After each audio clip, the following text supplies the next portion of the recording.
al profesor Millán. La cuestión es, como comentaba, ¿qué ocurre cuando el estudiante desaparece, sale del entorno educativo? Primero hay que definir qué sería el entorno educativo, porque en educación en general, pues en los últimos 20 años, mucho antes de que llegase la pandemia, el tema de la educación telemática ha crecido muchísimo.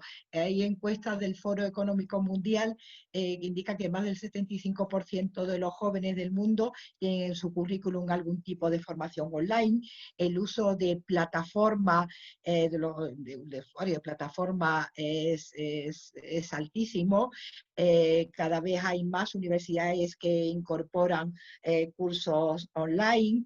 De hecho, la Unión Europea, con los programas educativos en las convocatorias, potencian con puntos positivos el que incorporar esos MOOC, esos cursos masivos y abiertos. Es decir, que ya antes de la pandemia, en educación en general parece que hay una tendencia política, y por qué no decirlo, también económica, por incrementar el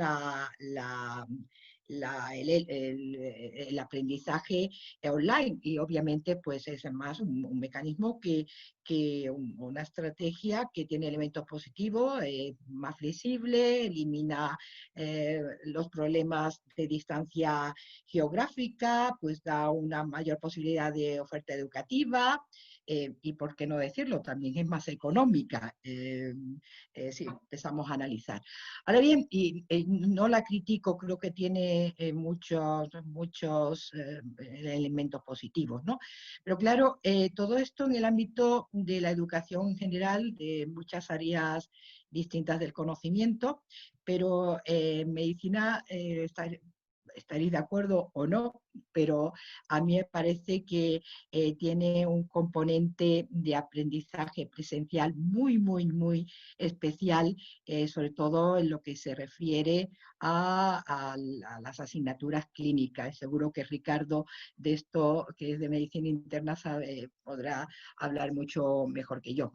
Y de pronto a las facultades clásicas, que tenemos nuestra presencialidad apoyadas en plataformas, etcétera, pero nuestra presencialidad fundamentalmente, nos llega la pandemia, y además nos llega la pandemia y como a todos, y no porque no fuese avisada, porque las zoonosis están ahí y siguen estando, pues nos cogió desprevenido, nos confinó de repente y nos obligó a adoptar una docencia telemática que ha roto prácticamente con todas nuestras prácticas educativas estándares. Prácticamente en líneas generales, todo el conjunto de todas las asignaturas, pues de la mañana a la noche la hemos tenido que virtualizar de alguna manera, y algunas actividades obviamente no se han podido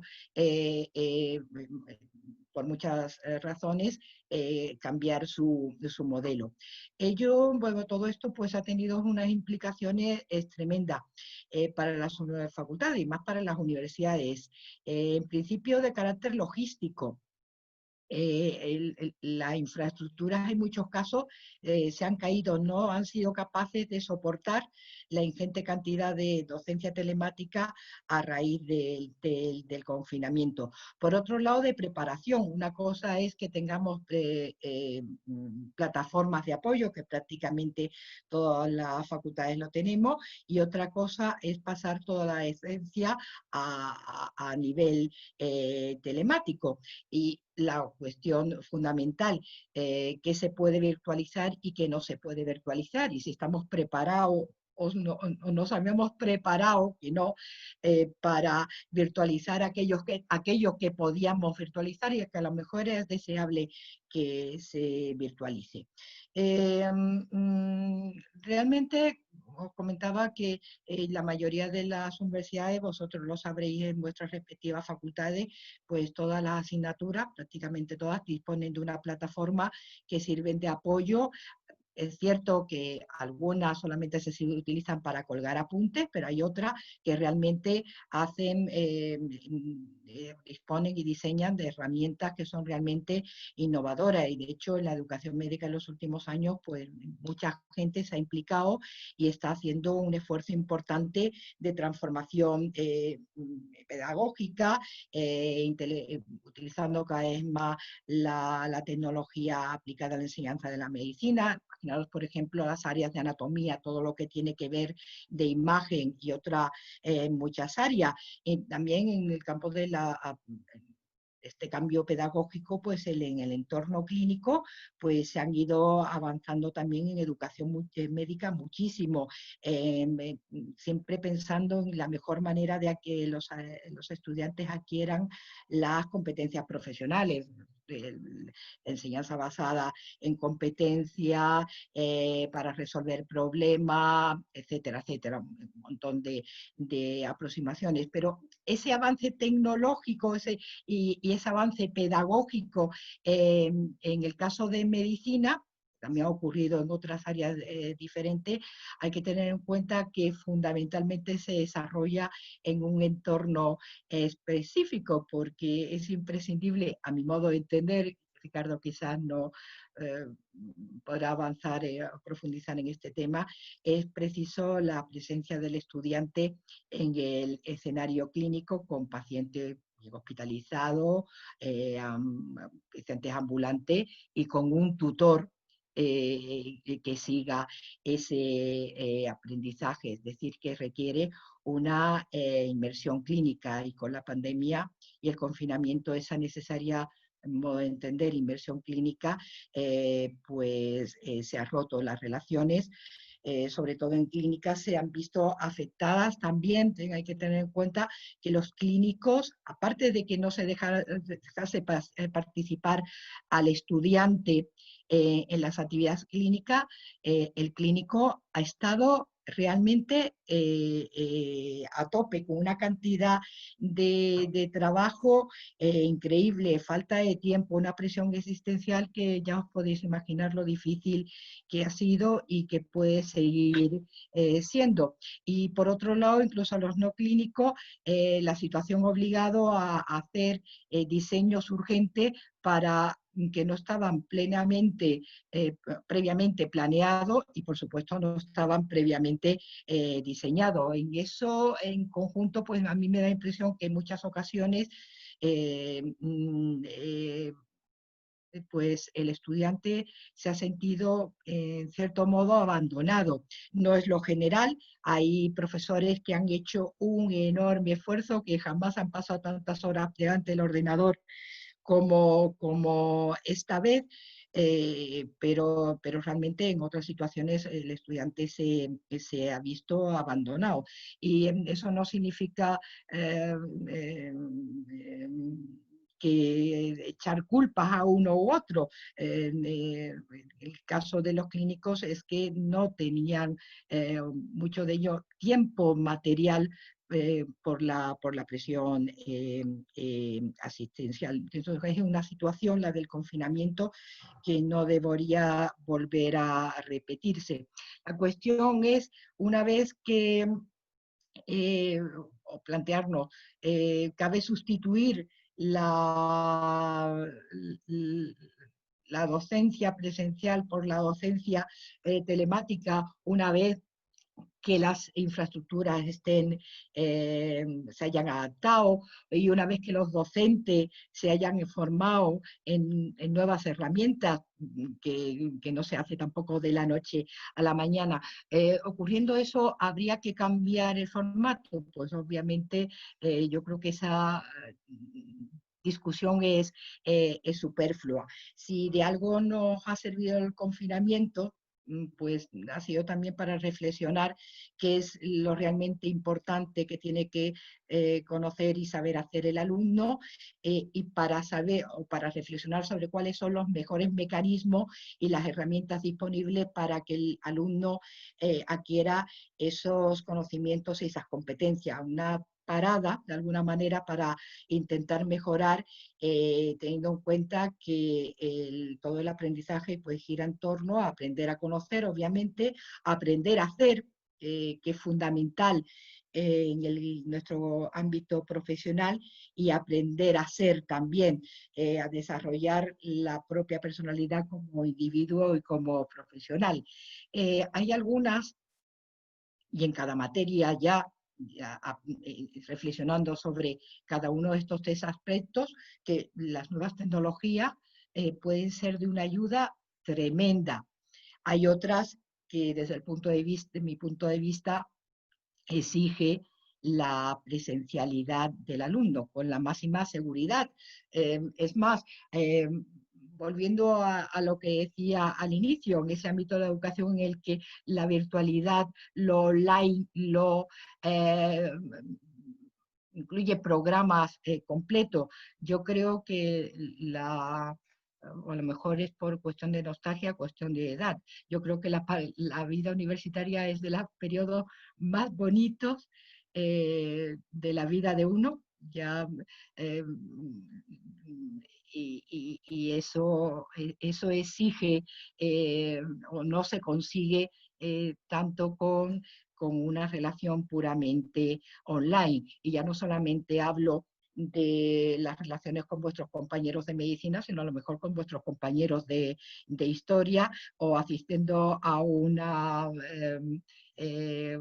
concierto que organicen los estudiantes de cualquier otra carrera. Pero vamos, centrándonos en medicina, yo creo que en cada asignatura podemos pensar en los medios más adecuados para adquirir tanto los conocimientos teóricos como las cuestiones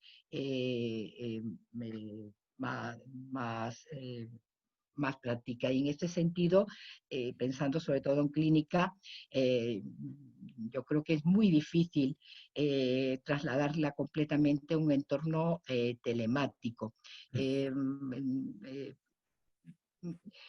Mi asignatura es genética médica, será en segundo, es el primer contacto que tienen los estudiantes con el hospital, ya se incrementa en tercero, en cuarto o en quinto.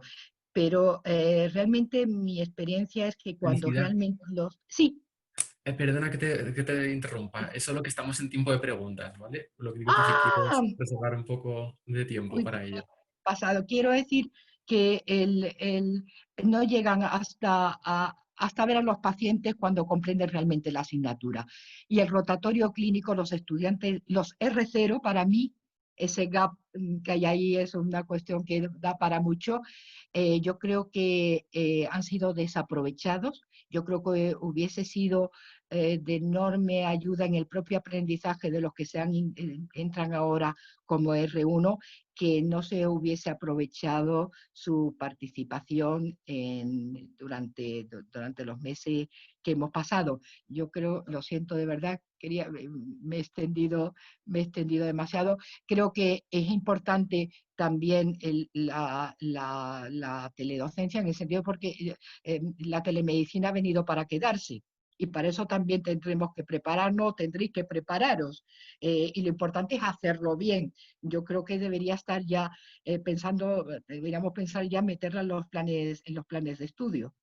En definitiva, según para qué, una aproximación adecuada. Y entiendo que la inversión clínica debe ser presencial. Pero, Perfecto, pues muchísimas gracias, Felicidad. Luego, si quieres, al final bueno, de este espacio, tenemos un tiempo para debatir algún punto, por si alguien, o sea, alguno de los ponentes también quiere comentar alguna cosa, o hacemos así como una construcción más conjunta. A ver, voy a mirar el chat si hay alguna pregunta. Pues tenemos 2 minutos para preguntas, en concreto de lo que acaba de comentar Felicidad. No sé si tenéis alguna pregunta.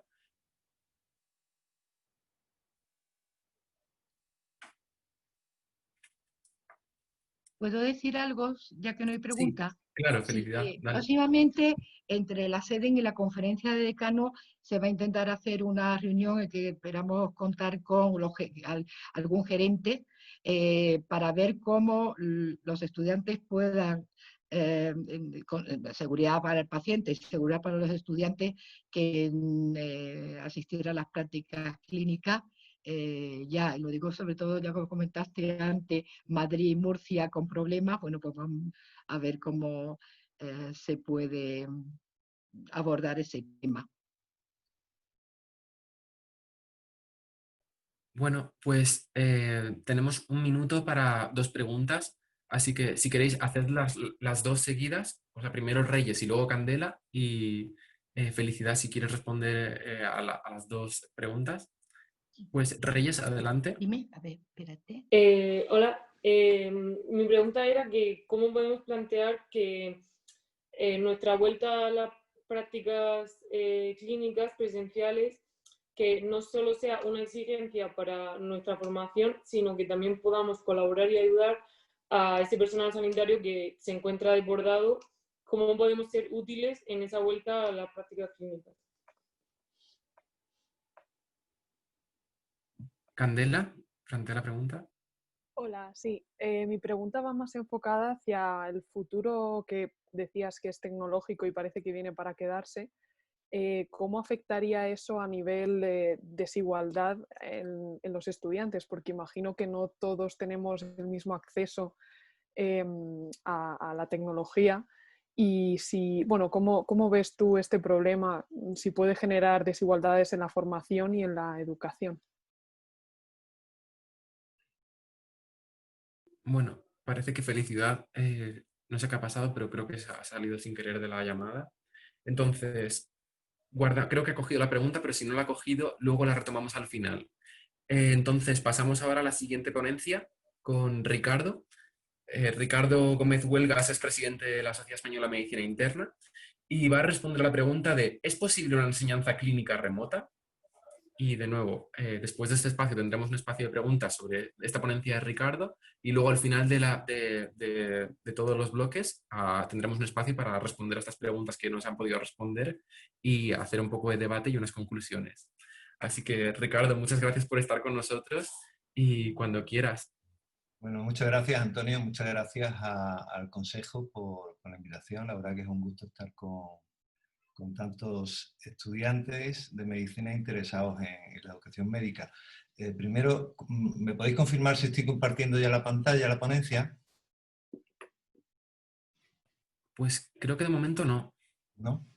Pues un momento. Vamos a ver.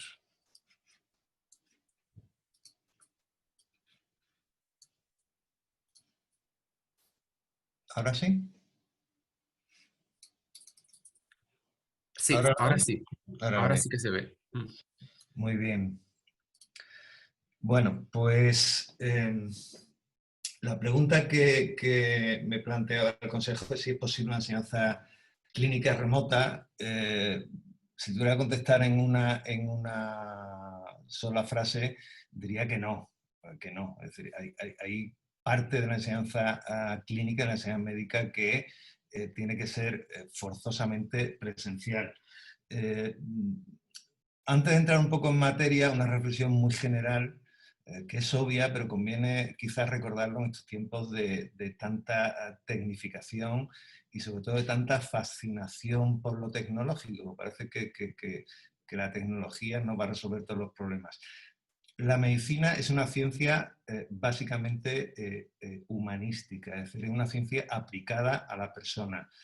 Por mucha evolución tecnológica que ha habido y seguirá habiendo en medicina, el núcleo, el elemento nuclear del acto médico es la relación médico-paciente, que es una relación personal, intransferible entre dos personas. Alguien lo ha definido como el encuentro entre dos expertos, el experto en sí mismo, en su experiencia de enfermedad, en su experiencia vital, y el experto médico que de alguna forma le aconseja, le hace quitar esa incertidumbre, ese miedo, que es lo que, miedo a perder el yo, el perder su integridad, que es lo que hace que el paciente acuda a buscar consejo médico. Es decir, que aspectos como la anamnesis, la exploración física, el razonamiento clínico siguen y serán siguen siendo esenciales y seguirán siendo esenciales. Es cierto que en los últimos años, pues bueno, ha habido un tremendo desarrollo desde el punto de vista de laboratorios, de pruebas complementarias radiológicas, de genética, de todas las ómicas habidas y por haber, pero la personómica sigue siendo el centro de la medicina. Y sobre este segundo círculo, en los últimos años estamos asistiendo pues todo el tema de Big Data, Machine Learning, biosensores, son cosas que nos van a ayudar a centrar el problema, nos van a ayudar a personalizar la medicina, pero no a sustituir el acto médico, ¿no?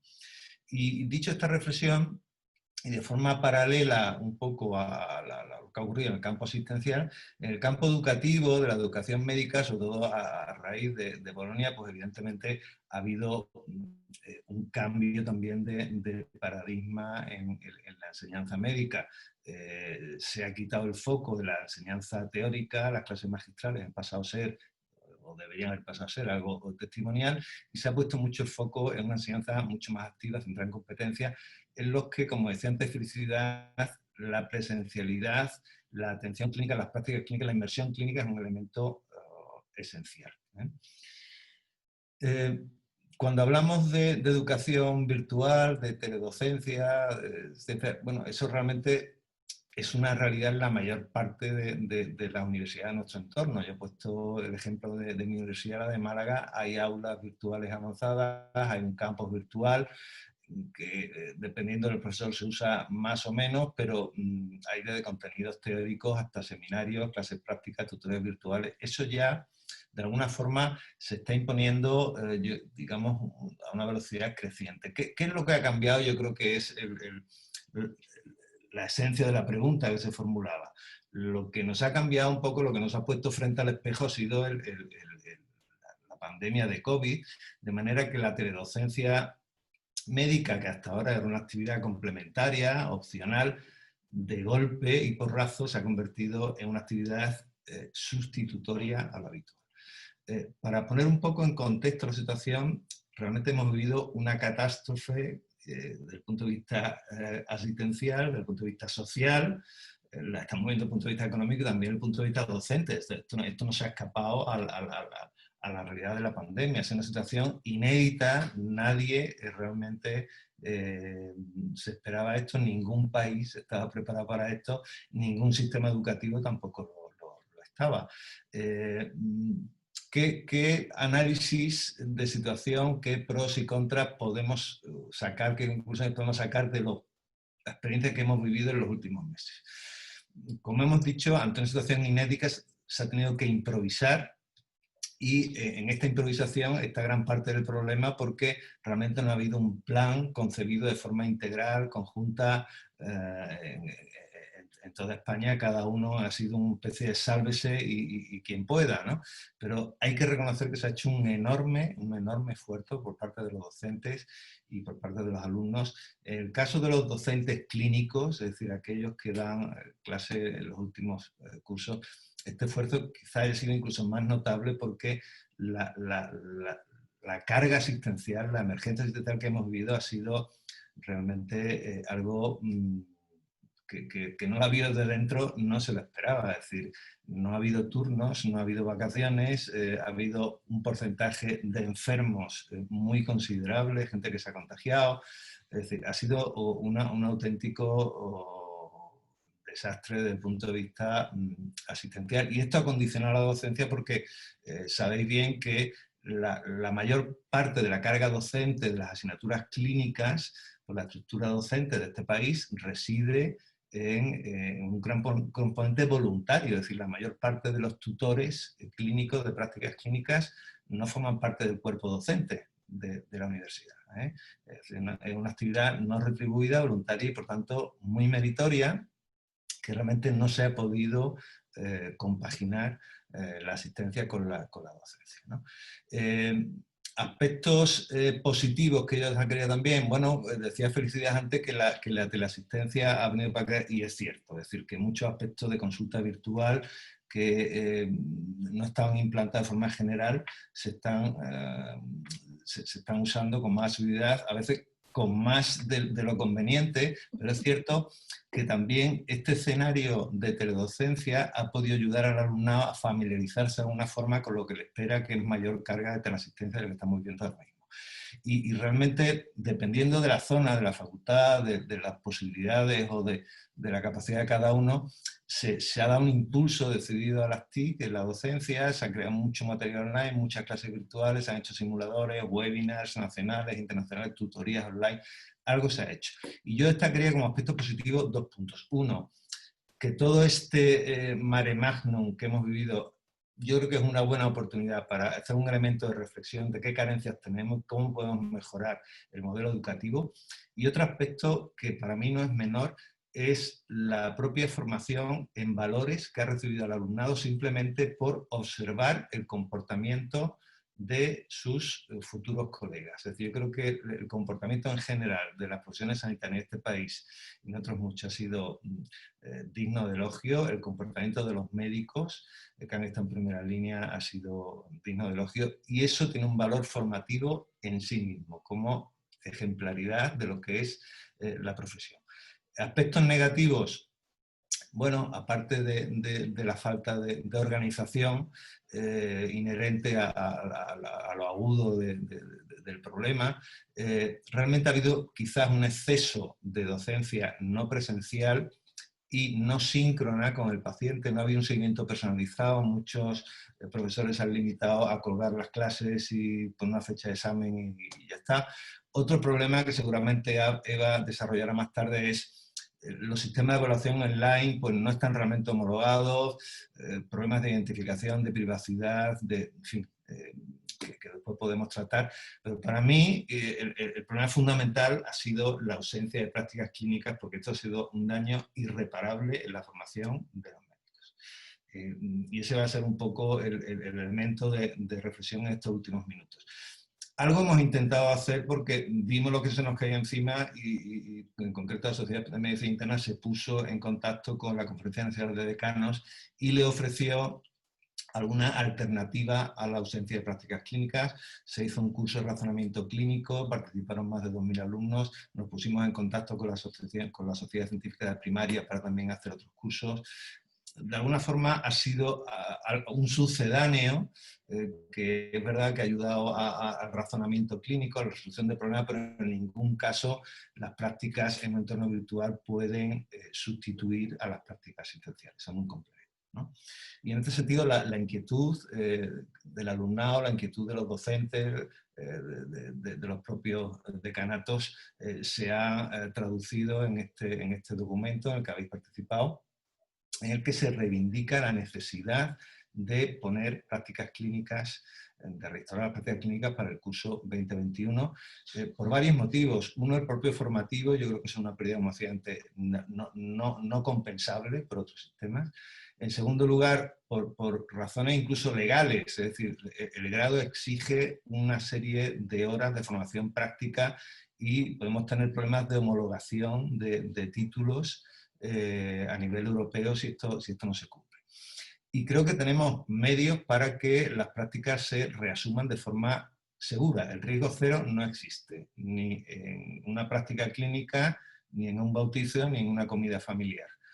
Pero tenemos medios para que el estudiante, previa formación teórica de las medidas de prevención, dotándoles de los equipos de protección individual suficientes, definiendo circuitos hospitalarios seguramente de alto riesgo, no recomendable, como pueden ser los circuitos específicamente COVID. Con todo esto, el alumno no tendría más riesgo del que tiene un profesional sanitario, un profesional no sanitario, un visitante del hospital o un paciente que acude a consulta. Es decir, que yo insistiría en reivindicar la necesidad de las prácticas clínicas siempre con estas garantías de seguridad, ¿no? ¿Cuáles son los principales retos que tenemos de cara al futuro? Bueno, una de las preguntas anteriores decía bueno, que si de alguna forma se podía haber una situación de inequidad por la falta de disponibilidad de tecnología adecuada. Ricardo, Sí, Perdón que te interrumpa. No, es sí. solo para decirte que estamos en tiempo de preguntas, ¿vale? Yo estoy acabando ya en la última diapo. Perfecto, lo siento. Nada, gracias por recordarlo.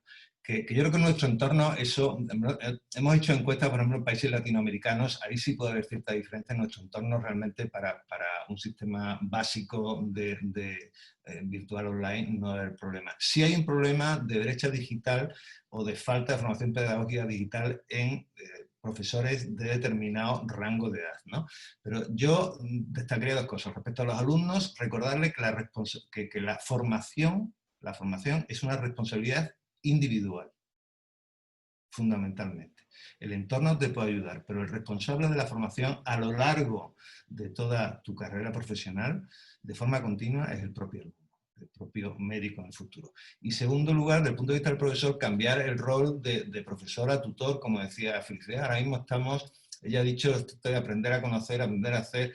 Lo difícil es aprender a ser médico, transmitir los valores profesionales. Y en un entorno de exceso de información, lo que hay que extraer lo que es realmente el conocimiento, y el tutor es una figura irreemplazable que tiene que acompañarte a lo largo de tu formación, ¿no? En definitiva, el COVID ha servido para catalizar el cambio de modelo de enseñanza-aprendizaje, para integrar y potenciar las TICs en el tema educativo. Creo que las prácticas, el contacto directo con el paciente no tiene forma de sustituirlo. Iremos a un modelo híbrido. Habrá cosas que podamos sustituir, como en esta lección de anatomía, ¿no? Que se podrá hacer a la distancia, pero desde luego, como nos recordaba Goya, el contacto con el médico, el contacto médico-paciente es algo irreemplazable que no debemos renunciar ni alumnos ni profesores, ni tampoco los ciudadanos. Muchas gracias a todos.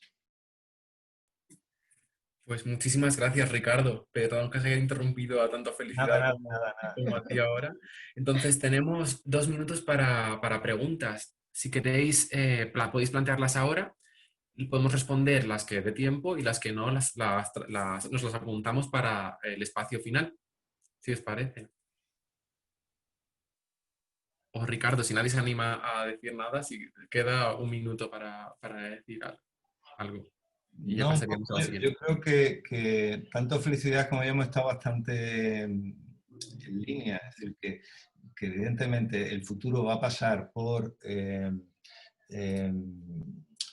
un incremento de la aplicación de tecnología en el campo educativo, como en otras materias. Eso es irreversible. La tecnología 5G también nos va a ayudar a que esto sea más potente. Los profesores tendremos que aprender a usar el entorno virtual, que no todo el mundo, sobre todo gente de mi quinta, pues bueno, está a gusto en ese entorno. Pero la parte de práctica clínica presencial yo creo que realmente es insustituible y tenemos que recuperarla, ¿eh? Perfecto. Pues no he visto ningún turno de palabra. Luego al final tendremos la oportunidad de hacer preguntas. Entonces pasamos al último bloque que teníamos, vamos a hablar sobre las nuevas perspectivas en la evaluación. Y para ello, Eva González, vicepresidenta del CEM, y estudiante de la Autónoma, va a hacernos una presentación. Así que Eva, cuando quieras. Muchas gracias. A ver, voy a compartir pantalla, a ver si lo podéis ver bien. ¿Se ve? Vale. Perfecto, sí. Bueno, pues mi compañera María Sasía, que es la coordinadora de la Comisión de Educación Médica, y yo, bueno, hemos estado trabajando en estas reflexiones que traes sobre las nuevas perspectivas en la evaluación. Bueno, como ya hemos dicho, esta pandemia nos ha puesto en jaque en todas las esferas de la educación médica, en la asistencia, en la docencia, en las prácticas y también en una parte de la formación que parece que se nos olvida hasta que llega el momento de los exámenes, que es la evaluación. Y bueno, para empezar hablando de la evaluación, ¿qué es lo que define una buena evaluación, una evaluación de utilidad?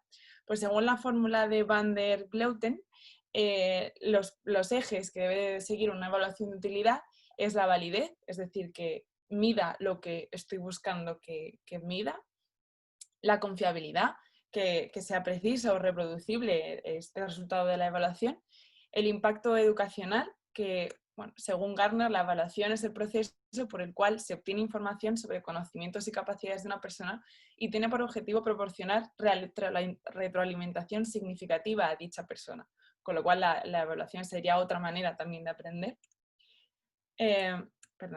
Aquí. La aceptabilidad por parte tanto de los profesores y los alumnos de dicha prueba de evaluación, y a lo que algunos autores añaden también que para que esto sea aceptable tiene que haber transparencia, es decir, que todas las partes implicadas conozcan las reglas del juego de esta evaluación. Y por último, el coste en el sentido de recursos e infraestructuras, igual a lo que también se liga la factibilidad, que es el hecho de que pues, un instrumento evaluador sea factible de utilizarlo, sea posible utilizarlo en términos de recursos materiales, humanos, de tiempo, no solo la puesta en marcha, sino también su seguimiento y su evaluación necesaria en la implementación. Pues bien, en base a estos ejes que definen una evaluación de calidad, podemos diferenciar cuáles son los que predominan en las distintas pruebas evaluativas. En las pruebas de poco impacto para la calificación final de la nota, por así decirlo, lo que sería la evaluación continua, predominan el coste, la aceptabilidad y sobre todo el impacto educacional sobre el resto de principios. Sin embargo, en las pruebas de alto impacto, como son pues, los que conocemos como exámenes finales u otro tipo de pruebas que tienen un mayor peso, predominan la confiabilidad y la validez. Es decir, que se mida con precisión lo que estamos evaluando, que tengamos un resultado fiable y que sea reproducible. Pues bien, ¿qué ha pasado con la evaluación durante la pandemia? Sobre todo para estos exámenes finales que hemos tenido en mayo-junio de este año. Pues en este caso, como hemos tenido una situación en la que ha habido que adaptarse muy rápido y que no hemos tenido tiempo ni recursos para desarrollar herramientas más allá de las que ya teníamos, pues nos hemos visto obligados las universidades a priorizar la aceptabilidad, tanto para el profesorado que iba a hacer las pruebas como para el estudiantado que las iba a realizar, como la factibilidad de que pudieran hacerse. Y esto ha hecho que pruebas de alto impacto pierdan esos valores que tradicionalmente se han mantenido, como era la confiabilidad o la validez. Por tanto, claro, hemos pasado de estar así en las aulas a estar en los ordenadores y sin más recursos que directamente trasladar la manera, o sea, lo que se ha hecho en su gran mayoría es trasladar lo que hubiéramos hecho así presencial a los modelos telemáticos y que ha supuesto problemas, claramente, porque no son los mismos entornos, ha cambiado estos ejes principales en los que se basaba la evaluación y además hemos tenido un conflicto bastante importante con el tema de la privacidad, la honestidad del estudiantado, todas las pruebas antiplagio y demás.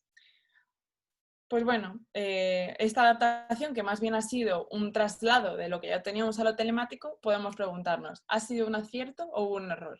Esto podemos comentarlo después en las preguntas o en el debate abierto.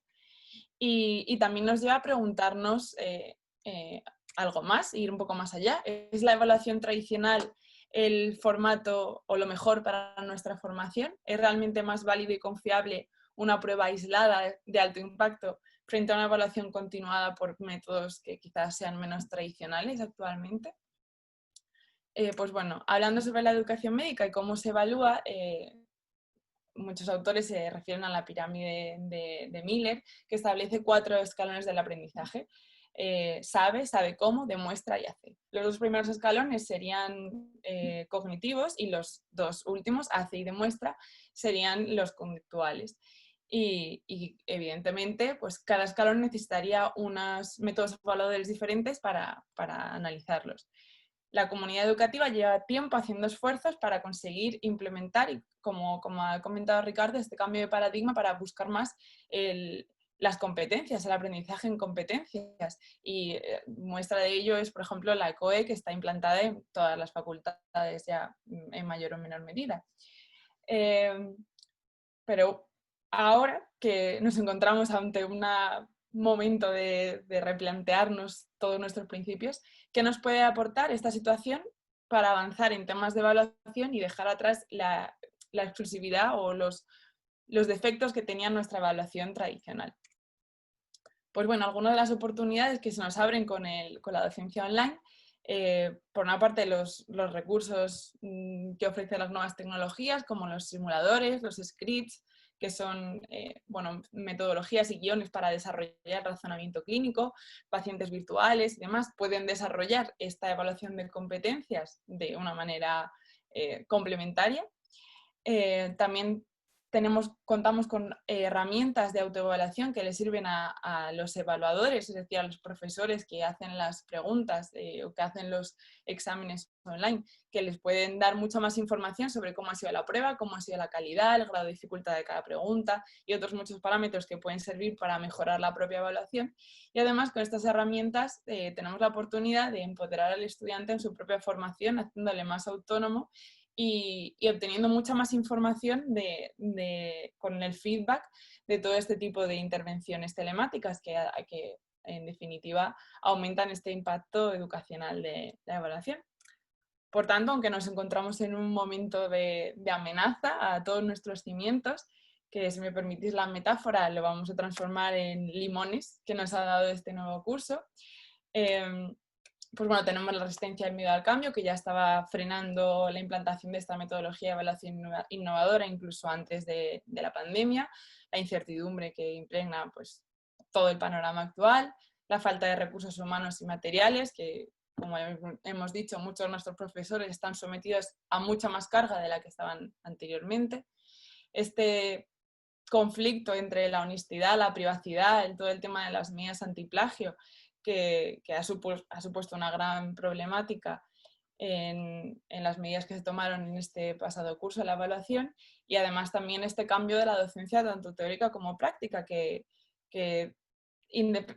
queramos o no, se va a tener que acompañar de un cambio en la evaluación. Y bueno, pues una vez hemos identificado estos limones, pues lo bueno es que tenemos la oportunidad de hacer limonada y de investigar nuevos horizontes que nos permitan pues avanzar en la evaluación. Si algo nos ha demostrado esta pandemia es que todo lo que consideramos como establecido no es tan imperturbable como pensamos y que podemos apoyar esta resistencia al cambio demostrando que otros métodos docentes y evaluativos son posibles y así se han ido implementando. Por otra parte, al igual que con el conocimiento científico, la globalización y la generación de evidencia en educación médica puede permitir que se avance mucho más porque al ser una situación global, en distintas partes del mundo se están encontrando con el mismo problema y están estableciendo diferentes estrategias, con lo cual podemos aprender de toda la comunidad educativa. Y bueno, no debemos olvidar que quien más interés tiene y más motivación tiene para lograr mejoras en la formación médica somos el propio estudiantado y podemos actuar como motor de cambio. Y para ello es importante que se nos implique en la toma de decisiones y que se nos implique de manera planificada. Esta última época de exámenes fue todo rápido y se adaptó como se pudo y priorizando la comodidad y la aceptabilidad de todos los integrantes. Pero para estas próximas evaluaciones todavía tenemos tiempo para diseñar estrategias pues, que permitan que tengamos una evaluación lo mejor posible. Y por supuesto, pues implementar nuevas tecnologías e innovación docente que llevan tiempo desarrollándose y ahora es el momento para poder darles entrada. Porque lo logro es hacer lo mismo una y otra vez esperando obtener resultados diferentes. Y si ha cambiado, como hemos dicho, cómo se recibe la docencia teórica y cómo se imparte, igual que la práctica, no podemos seguir pretendiendo que la evaluación se mantenga en su totalidad de manera tradicional. Por lo tanto, pues bueno, ahora tenemos la oportunidad de conseguir acercar la evaluación a esta utopía o este objetivo a lograr, de que bueno, constituya realmente un impacto educacional y que nos acerque a esta evaluación en competencias. Y bueno, todo el colectivo de la educación médica nos enfrentamos a la misma época de cambio, así que es el momento de reinventar y avanzar juntos en pos de una mejora de la educación médica. Perfecto, Eva, pues muchísimas gracias porque justo te iba a decir que estábamos en tiempo de preguntas. Así que no sé si queréis plantear alguna pregunta.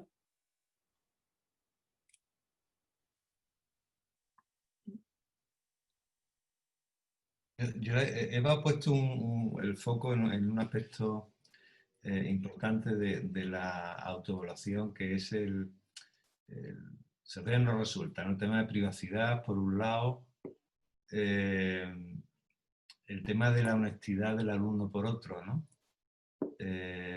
Son asuntos que no están resueltos del todo. Hombre, lo ideal sería que en el mundo ideal, ¿no? de la educación médica, que el profesor no se limitara a enseñar, sino a guiar, y que el alumno no pretendiera aprobar, sino aprender. Pero en ese mundo ideal muchas veces choca con la cruda realidad, ¿no? Es decir, que muchas veces el profesor se limita a dar una serie de contenidos teóricos sin implicarse, o no puede hacer un seguimiento del paciente. Otras veces te encuentras muy a menudo que el alumnado antepone el aprobado sobre otros valores, ¿no? Yo creo que es muy útil la reflexión que has hecho, porque, insisto, que esto nos ha puesto frente al espejo a todo el mundo, el tema del COVID, tanto a los alumnos como los profesores, el propio sistema, ¿no? Porque efectivamente el objetivo final debería ser que el propio alumno se empoderara, que el propio alumno asumiera la responsabilidad de su proceso de aprendizaje, tanto en la fase de grado como en la fase de especialización o en la fase ya de profesional, ¿no? Porque en medicina el sistema de enseñanza-aprendizaje es un continuo, no para, no hay un momento que digas hasta aquí he llegado. Es decir, que eso durante toda tu vida vas a estar inmerso en este proceso, ¿no? Sí, no, me habéis hecho reflexionar lo que ha comentado Ricardo con el continuo, o también algo que comentó antes sobre tutores no reconocidos, y una frase que ha puesto Eva en una de las diapositivas sobre la falta de recursos humanos, que también sería quizás el momento de reflexionar y replantearnos el modelo organizativo, administrativo y de dependencia de lo que es la formación médica como un continuum desde primero de carrera hasta último año de especialidad, y obviamente después otra cosa es la formación continua. Yo creo que ese es un problema que no tenemos resuelto. Que tiene que ver también con la escasez de profesores universitarios, de los cuerpos docentes universitarios. Yo creo que comparativamente en ciencias de la salud, más concretamente en medicina, son los títulos en los que el porcentaje de acreditaciones es más baja. Al fin y al cabo, nuestros futuros catedráticos, nuestros futuros titulares son los MIRE, porque no hay otra. Es un tema que en un momento dado deberíamos abordar, porque corremos el riesgo, bueno, ya está pasando en preclínica, en la que en algunos sitios es raro encontrar un médico.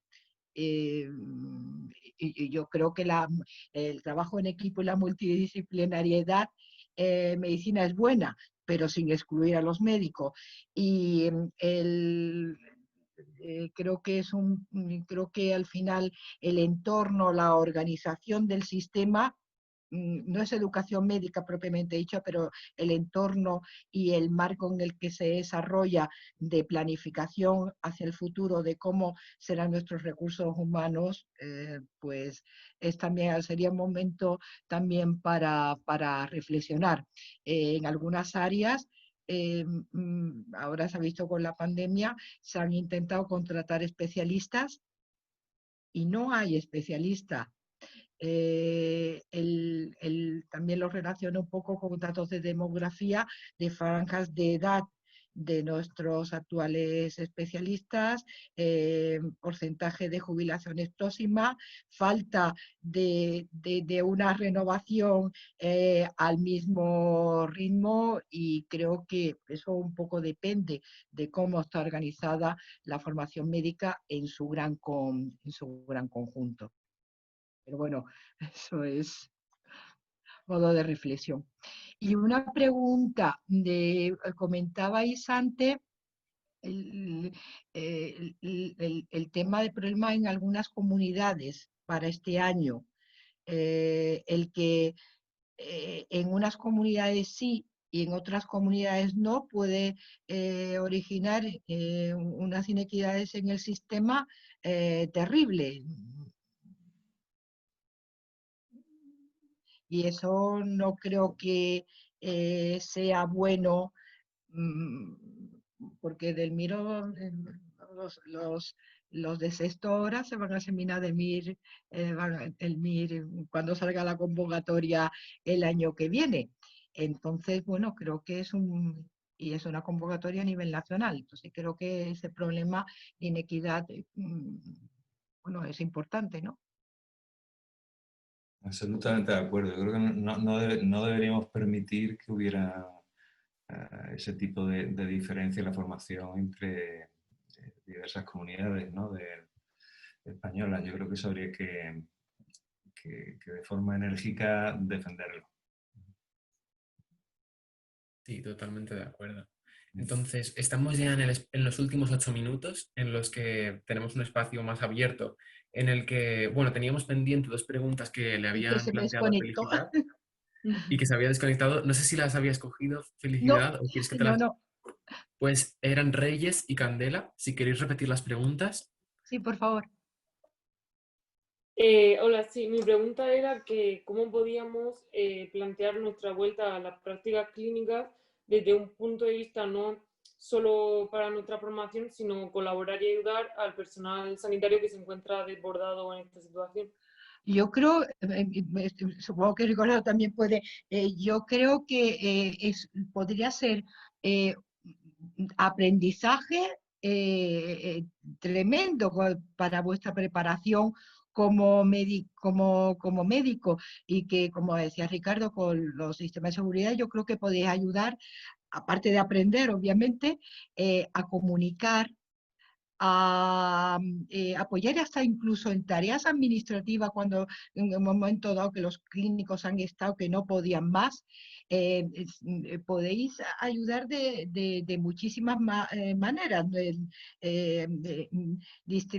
ayudando a hacer test, eh, mm, eh, acompañando a las familias que no pueden ver a su familiar.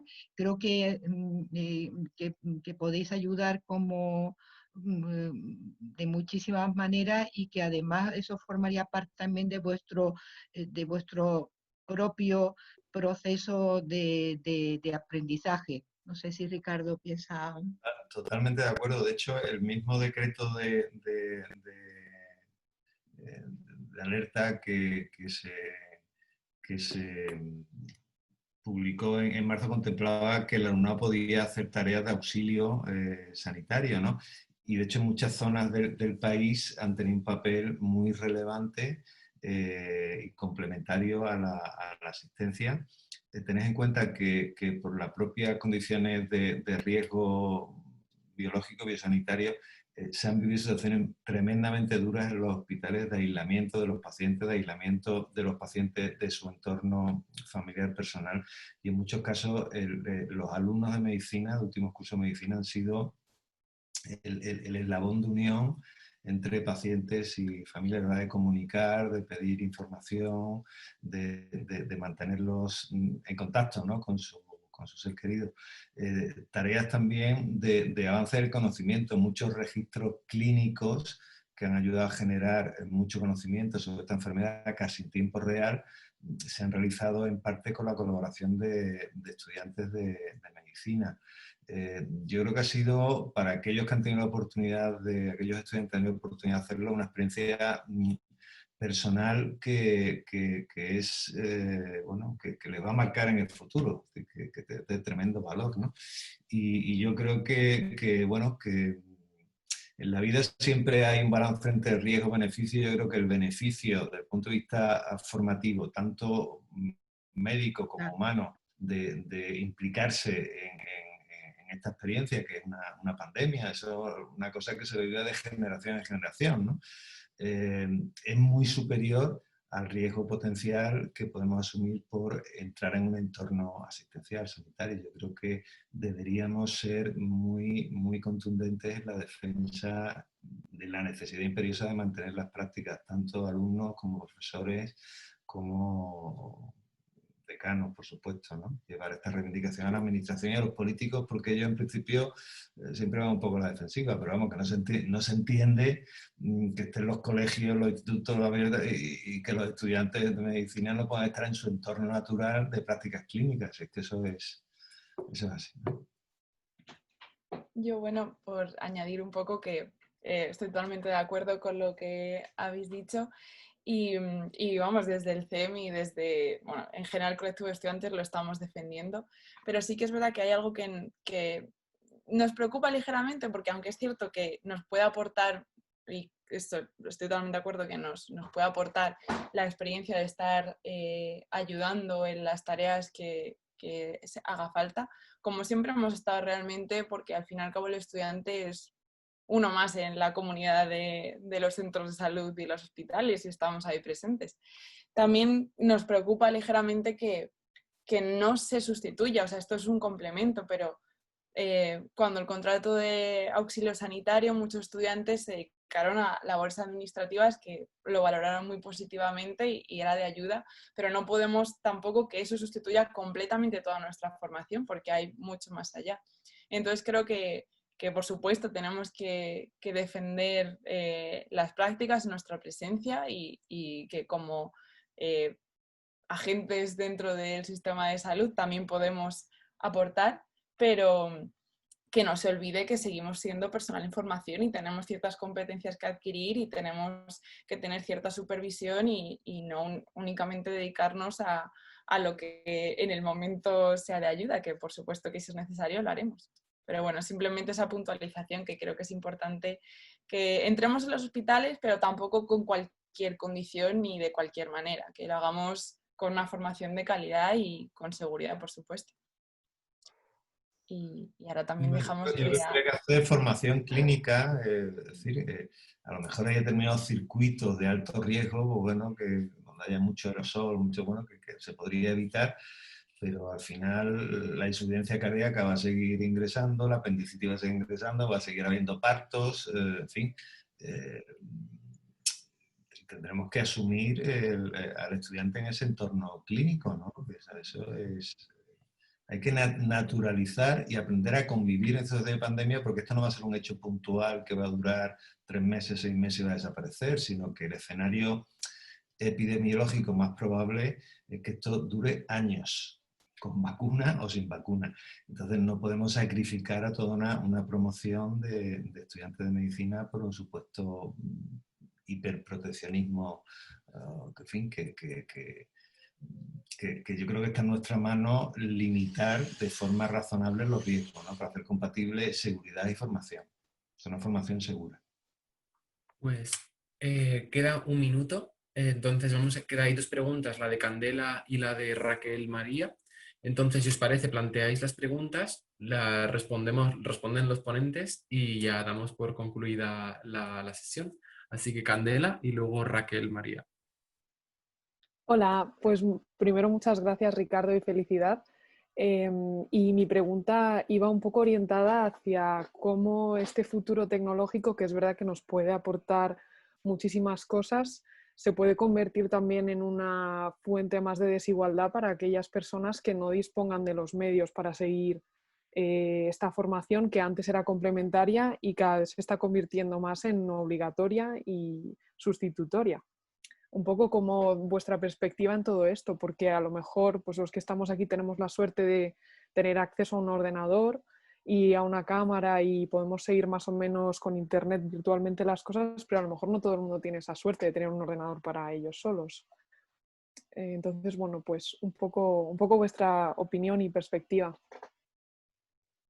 Bueno, yo pienso ahí que si las facultades o las universidades invierten en muchísimas cosas, deben asegurar que todos los alumnos matriculados, aquellos que no tengan, puedan demostrar que no tienen acceso a las TIC, disponer de las líneas de algunos casos que conozco que se han puesto líneas telefónicas específica y ordenador.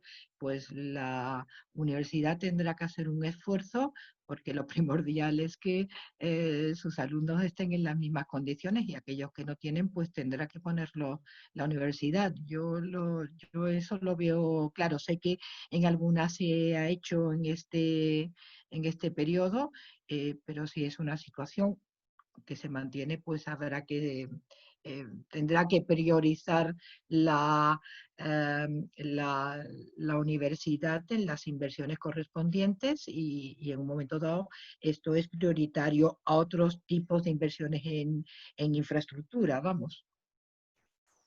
Desde una perspectiva macro, España realmente está en una posición de liderazgo en cuanto a infraestructura tecnológica, por ejemplo, en cableado de fibra óptica y demás. Estamos muy bien posicionados como país.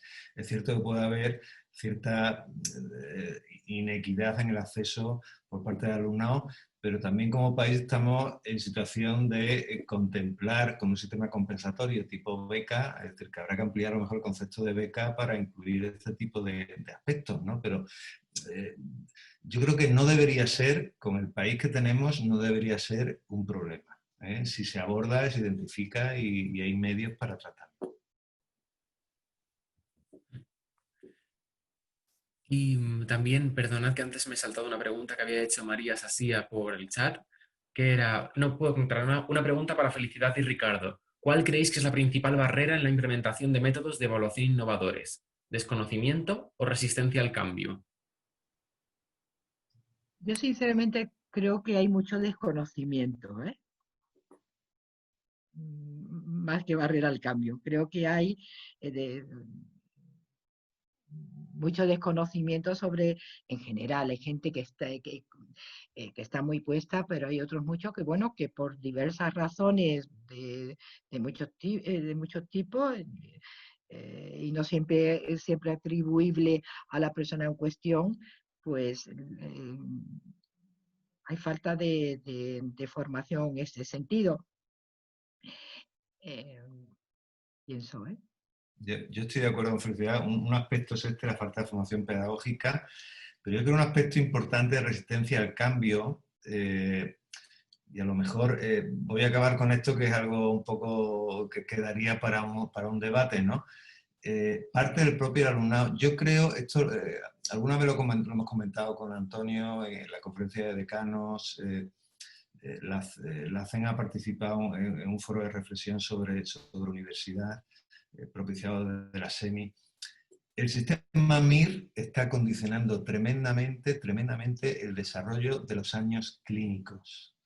Esto es un problema. Esto es un problema porque no podemos reivindicar, por un lado, una tutoría continua, aprendizaje, tal, evaluación continua, y al mismo tiempo estar mirando el reloj de la academia del MIR.